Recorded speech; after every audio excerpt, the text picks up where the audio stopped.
Hi everyone, welcome to my channel. So how are you all? I hope you all guys are doing absolutely fine. So in today's video, we'll discuss Eurocentrism and perspectives from the global south. Now here are some contents, which is what is Eurocentrism. Next, Eurocentrism and division of knowledge, international relations theory and Eurocentrism, non-Western IRT or voices from the global south. IRT means international relations theory. IRT from the global south. Next is limitations and problems of IRT from the global south. So without any further ado, let's get started. Now, what is Eurocentrism? As you know, IRT is a highly Eurocentric narrative. Sujata Patel explains Eurocentric or Eurocentrism as an idea that all knowledge emerged in Europe in the context of European modernity. Thus, it entails a linear conception of time which suggested that this knowledge has produced through the values and institutional systems that were universalized in Europe in the past 500 years in its backyard. So Patel writes that this narrative incorporates two master narratives: the superiority of Western civilization through progress and reason, and the belief in the continuous growth of capitalism through modernization, development, and creation of new markets. So these master narratives are all ethnocentric in nature. Through this, the European society justified their imperial experience and the colonialism that they had imposed in other parts of the world. This was needed to bring modernity to the rest of the world. We see theories such as Marxism legitimizing the control and domination of large parts of the world to inject them with the ideals of communism. Now we will see Eurocentrism and division of knowledge. So Eurocentrism is seen to be dividing knowledge between the West and the non-West. Here the idea that human civilization originated in the European experience of modernity becomes important. It makes Europe the center of the narrative and also the analysis of growth. So it was due to Europe's superiority and its control of the world that provided the conditions for Europe's ascendance and also created a scientific language that legitimized this perspective and made it into a universal truth. So this truth creation becomes important as it emerged as the standard for understanding all forms of realities in different parts of the world. So the two important foundations of Eurocentrism are evolutionism, second dualism. Now first one is the belief that Western societies evolved higher than the non-Western societies. It follows the logic established by Charles Darwin in On the Origin of Species that looked into how species have progressed over the years. So the logic embedded in his writing is of the survival of the fittest. Second one is it stresses on the idea of Europe and the West being the fountainhead of knowledge, making them more powerful, which in turn is highlighted against the non-West, which was traditional. Thus, we see the creation of binary opposition, which is hierarchized, leading to the formation of a dualism of the self and the other. So, Sujata Patel writes how the division of knowledge brought about the Eurocentrism is seen in the context of how academic knowledge regarding India was framed by the colonial anthropologists and administrators in India. For instance, Eurocentric scholars divided knowledge regarding Indian religion, making a distinction between the great tradition, that is Hinduism, and the little tradition, that is the folk cultures.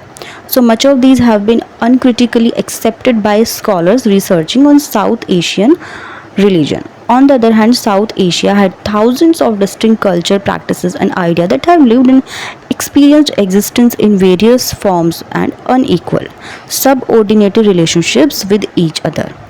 So, in the 19th century, anthropological and sociological knowledge dissolved these distinctions and recategorized them into 4 or 5 major religious traditions. As Eurocentric understanding of Indian religion led to the imposition of the homogenization, one can say that Western categories and norms were used in the study of non-Western societies. Okay. Now next topic is international relations theory and Eurocentrism. So IRT is dominated by the West, as much of the mainstream IRT has originated from Western philosophy, political theory and history.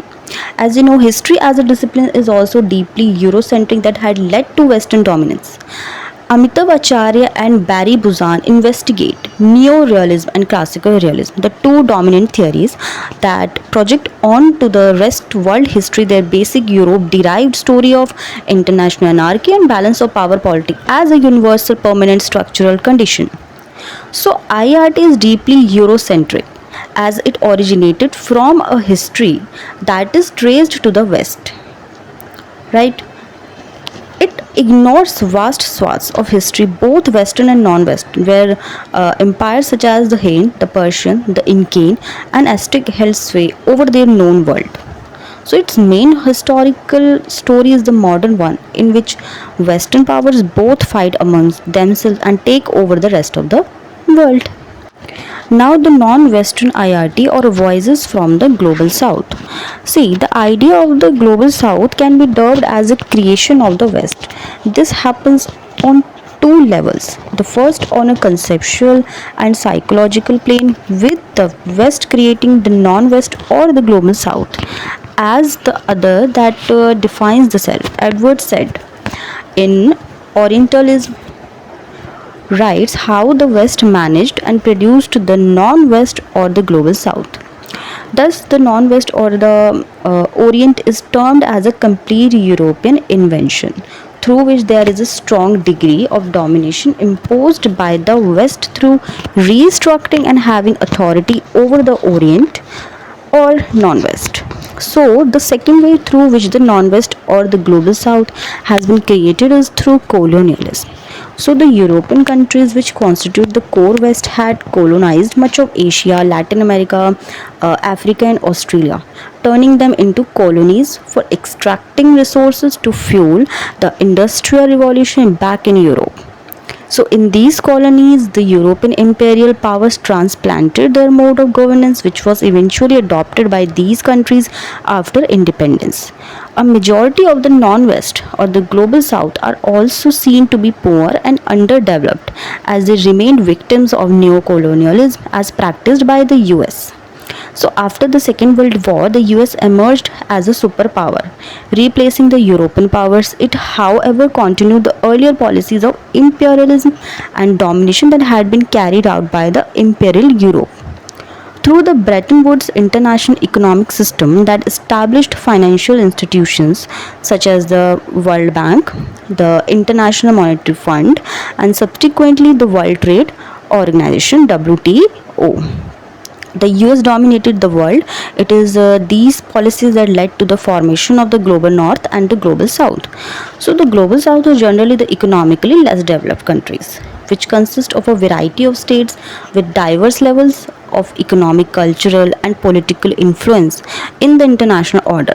As mentioned earlier, these countries have remained poor due to the enforcement of centuries of colonialism and imperialism. Okay, now international relations theory from the global south. See, Amitav Acharya and Barry Buzan write about how non-Western contributions in IRT are seen to be not meeting the criteria of hard theory. So they have been placed in the softer conceptions, focusing on the ideas and beliefs from classical and contemporary periods.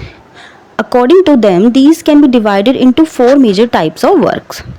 The first is similar to the Western international theories, focus on key figures such as Thucydides, Thomas Hobbes, Machiavelli, Kant, etc., whereby there are Asian classical traditions and the thinking of classical religious, political, and military figures such as Sun Tzu, Confucius, and Kautilya, on all of which some secondary political theory type literature exists. So this state how some attempts to derive an understanding from these thinkers are present but have been rare. An example of this can be the Confucian thought and ideas of communitarianism that were frequently cited as an example of an Asian perspective, which was termed as an alternative to Western individualized liberal values. So it was also presented as the alternative conceptualization of an East Asian international order, which could challenge the hegemonic ambition of the global north.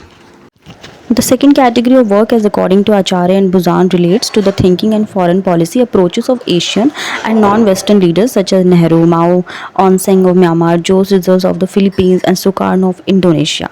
However, it needs to be stressed that their thinking may be sourced to training in the West or training in the West text at home. Still, they came up with ideas and approaches independent of Western intellectual traditions. Okay, the third form of work in non-Western IRT are non-Westerners who have used Western theories in analyzing local context. Acharya and Buzan, however, write that considering their work as part of the development of non-Western IRT may be problematic. So the problem relates to the fact that most scholars have received their training in the West and have spent a considerable part of their working life in Western institutions. So the fourth form of work on IRT related to the non-West and specifically to Asia studies, Asian events, experiences, and develops concepts that can be used as tools of analysis of more general patterns in international relations. It locates the global south within the larger international system and compares it with the rest of the world. Under this, Acharya and Buzan cite the work of Benedict Anderson's Imagined Communities and James Scott's Everyday Form of Resistance, which have inspired scholars of comparative politics as well as international relations. Now we will see some limitations. A number of limitations or problems are seen in the creation and analysis of IRT from the Global South. Siba Grovi writes that one of the main problems with IRT from the Global South is that it does not have a central structure, no central command, and no appointed spokesperson. It has multiple custodians, all of them self-selected, which is also a result of a lack of coherent historical identity and conjoined agendas. As mentioned earlier, the IRT from the Global South in many cases is seen to be taking ideas and discourses from the West in their understanding of reality. Also, much of the countries in the Global South are nation states having adopted the Western models of governance and state building. Hence, they are seen to be functioning on the same lines as states in the West. Okay. Alright friends, that's all for today. I hope you understand all the points clearly. If you have any doubt, feel free to ask any question to me. If you like this video, please hit the like button and do share my video and do subscribe my YouTube channel. See you in the next video. Till then, bye bye. Take care.